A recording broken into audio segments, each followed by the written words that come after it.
창세기 21장 17절 말씀만 보시겠습니다. 17절 한 절만 21장 17절 한 절만 보시겠습니다. 그러니까 21장은 이삭이 출생하고 나서 하갈이 낳은 아들 이스마엘이 이스라엘을 조롱을 하죠. 이삭을. 그래서 하갈과 이스마엘이 이제 쫓겨납니다. 그래서 이제 보면은 아브라함이 재산이 많잖아요. 재산이 많음에도 불구하고 기업을 나눌 수가 없기 때문에 그냥 물 한 가족 부대 14절에 보면은 빵과 물 한 부대를 취해서 하갈에게 주되 그 재산이 많은데도 종도 한 명 안 붙여주고 재산도 하나도 안 주고 빵 하루 먹을지 줬는지 며칠 먹었는지를 줬는지 모르지만 빵과 물 한 부대만 달랑 메어주고 내쫓은 거예요. 참. 그런 거 보면 아브라함이요 참 매정해서 이렇게 했겠습니까? 얼마나 마음이 아프겠어요. 자기 생태 같은 부인하고 자식을 그 빈손으로 내쫓는 그 마음이 오죽했겠냐고요. 그렇지만 하나님이 사람의 말을 들어라 내쫓으라 하니까 거기에 어떤 토도 안 달고 기억을 나눌 수가 없다고 하니까 그냥 빈몸으로 내줬잖아요. 아브라함이 어떻게 보면 인간적으로 보면 매정하다고 할 수 있죠. 근데 영적으로 보면 하나님의 말씀에 아브라함은 철저하게 순종하는 걸 볼 수가 있어요. 이게요 기억을 나눌 수 없다는 게 무슨 의미냐면 육신에 보이는 이런 물질을 나눌 수 없다는 그런 의미가 아닙니다. 하나님이 주시는 복은요 하나님의 약속에서 주어지는 거기 때문에 아무나 그걸 누릴 수가 없는 거예요. 하나님의 약속에 의한 자, 받을 만한 자격이 되는 자를 하나님이 주셔서 누리게 하지 하나님이 주시는 거는 아무나 누릴 수가 없다니까. 그래서 지금 그렇게 물이 없어서 고생을 하던 아프리카 같은데 어느 날 갑자기 비가 쏟아져가지고 흙탕물이 강처럼 흐르잖아요. 그들의 흙탕물이 흐르니까 그 흙탕물 어디다 씁니까? 아무리 그렇게요 물이 없어서 고생을 했는데 어느 날 갑자기 비가 쏟아졌는데 그 물이 다 흙탕물이야. 먹지도 못해 흙탕물은. 그러니까 우리 하나님이 주시는 것도 누릴 만한 자한테 하나님은 주시는 거고 특별히 영의 것도 하나님은요 누릴 만한 자한테 그걸 주시는 겁니다. 아무나 받을 수가 없다는 그런 의미예요. 그래서 여기서 개혁을 받을 수가 없다, 이스마엘을 받을 수가 없다는 그런 의미는 오직 예수 그리스도의 은혜와 구원과 사랑과 하나님께로부터 주어지는 것은 그분의 약속에 의해서 주어지는 것이고 그것을 받을 만하고 누릴 만한 자격이 되는 자에게 주님이 주시고 누리게 하시지 아무에게나 그걸 나눌 수가 없다는 거예요. 여러분 구원을 나눌 수 있습니까? 구원을 나눌 수가 없어요. 그런데 이제 여기 하갈이 부대에 물이 떨어지니까 그녀가 아이를 떨기나무 중 하나의 밑에 두고 화살이 비치는 거리만큼 떨어진 곳에 가서 통곡을 하는 거예요. 소리를 높여서 울었죠. 16절에 보면 통곡을 하고 우니까 하나님께서 그 아이의 음성을 들으시니라. 우는 거는 하갈이 울었는데 운 거는 통곡을 하고 운 건 하갈인데 아이의 음성을 들었다는 거예요. 아니 하갈이 우는 통곡 소리를 들으셔야지 아이의 소리를 들으셨을까? 하나님은 낙심해서 철량해서 자기 신세 한탄하면서 낙심해가지고 그 우는 걸 기뻐하시겠습니까? 근데 이 아이의 소리를 여기서 보면은 하나님의 천사가 하늘의 사과를 불러 그에게 이르되 하갈아 무엇이 너를 괴롭게 하느냐 두려워하지 말라. 하나님께서 그 아이가 있는 곳에서 그의 음성을 들으셨느니라. 그 아이가 있는 그곳에서 하나님의 음성을 들으셨다는 거예요. 그럼 이게 무슨 말이에요? 하나님이 그 아이에 있는 곳에 하나님이 함께 하셨다는 그런 의미입니다. 우리가 사람도 옆에 있어야 뭐 하는 사람 말을 듣잖아요. 아이가 있는 곳에서 그 말을 들었다는 것은 하나님이 함께 했다는 그런 의미거든요. 그리고 이스마엘이 하나님 앞에 기도를 한 거죠. 그러니까 이 엄마는 사실 그 16장 10절을 보면은 자기가 임신을 한 걸 깨닫고 여주인을 메시아잖아요. 그때도 쫓겨났었잖아. 사라가 구박을 하니까. 그때도 쫓겨나가지고 광야에서 천사를 만나지 않습니까? 그때 만났을 때 천사가 분명히 내가 네 씨를 번성하게 해주겠다고 약속을 했거든. 그러면 씨를 번성하게 해준다고 약속을 했으면 하나님이 그 아이를 책임진다는 말 아닙니까? 그 하나님의 천사를 만나서 그렇게 응답을 받고 체험을 했는데도 불구하고 오늘 물이 없으니까 아이가 죽는다고 낙심을 하고 통곡을 하고 있는 거예요. 그러니까 우리가 믿음이 없는 거죠. 우리가 하나님을 체험하고 그 음성을 듣고 뭘 보고 그럴 때는 믿음이 좋은 것 같아. 근데 또 어려움이 닥치면 하나님이 옛날에 말씀하신 거 다 까마귀 고기를 그냥 까먹은 것처럼 잊어버리고 말씀의 약속도 그냥 잊어버리고 의심이 충만하고 낙심이 충만해서 낙심하고 근심하고 원망 불평하고 통곡하고 그러고 있는 거예요. 그러니까 참 하나님이 하갈을 불러가지고 하갈아 무엇이 너를 괴롭게 하느냐. 하나님이 지금 하갈의 처지를 몰라서 무엇이 너를 괴롭게 하느냐고 물어보시겠어요? 하나님이 우리의 처지를 모르겠습니까?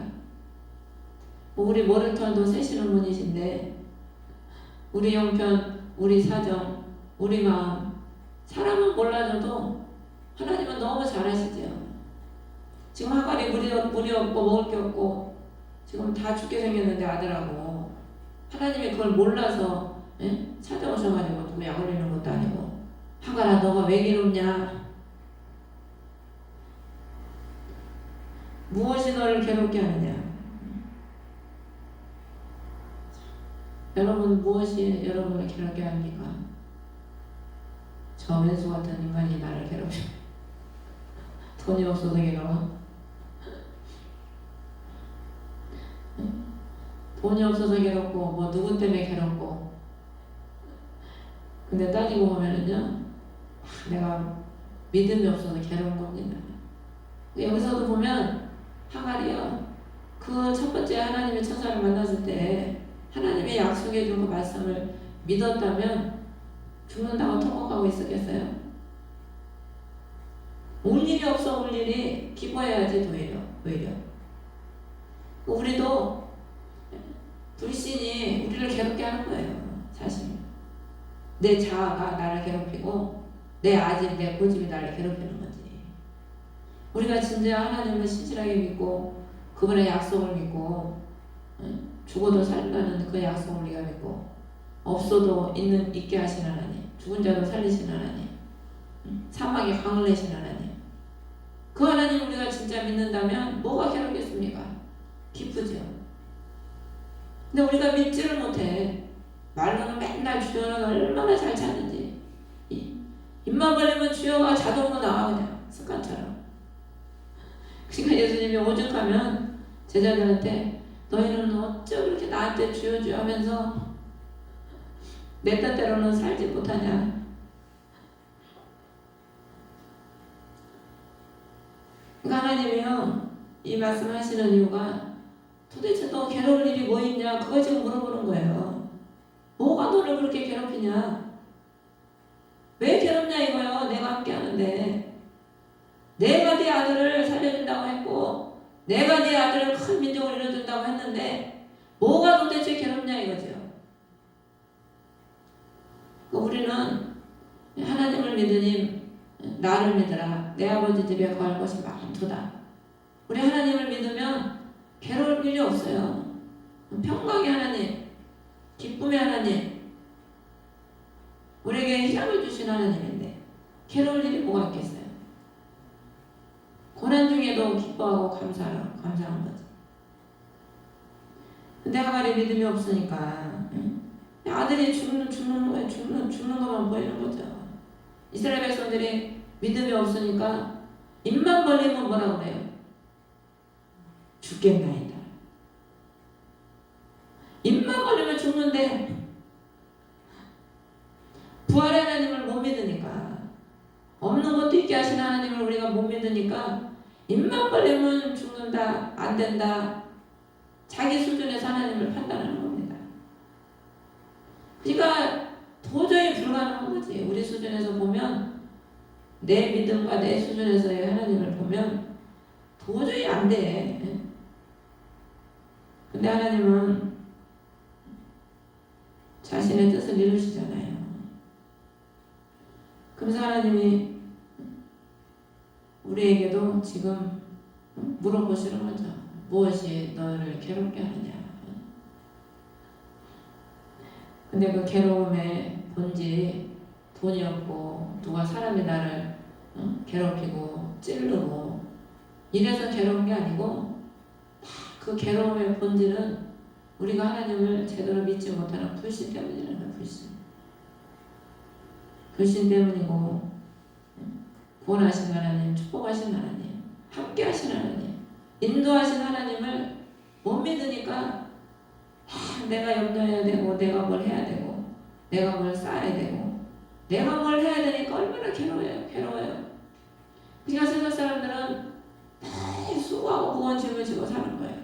본인들의 힘으로 살아가야 되니까. 늘 괴로운 거지, 인생이.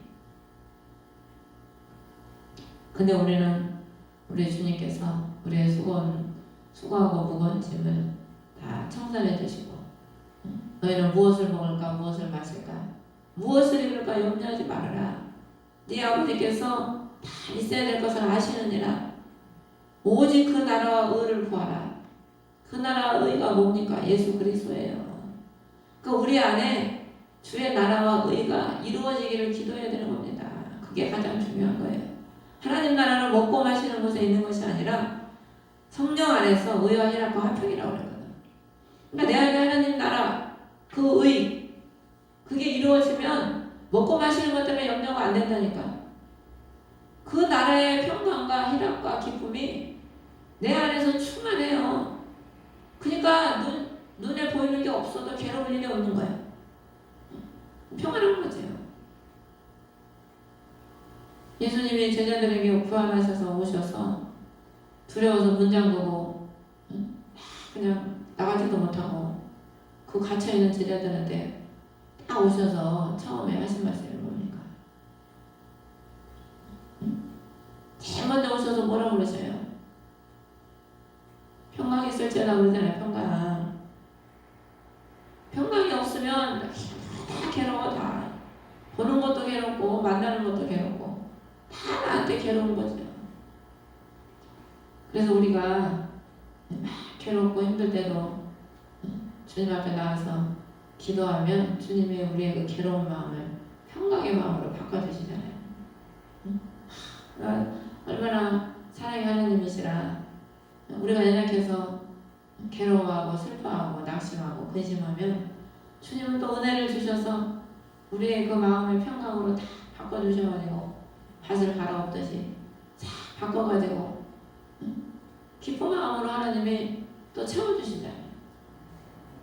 나는 너무 감사한 거죠. 그래서 하나님은요, 우리가 내일을 염려하지 말라고. 염려가 다 결국에 괴로움입니다. 이 염려가 괴로움으로 결과가 나오는 거예요.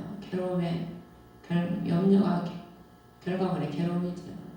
그래서 우리는 하나님께 우리의 내일도 맡기고 모든 근심 괴로움도 다 주께 맡기고 주님을 믿음으로 인하여 괴로운 삶이 아니라 짧은 인생 살아가는데 기쁘고 감사하고 즐거운 삶을 살아야지.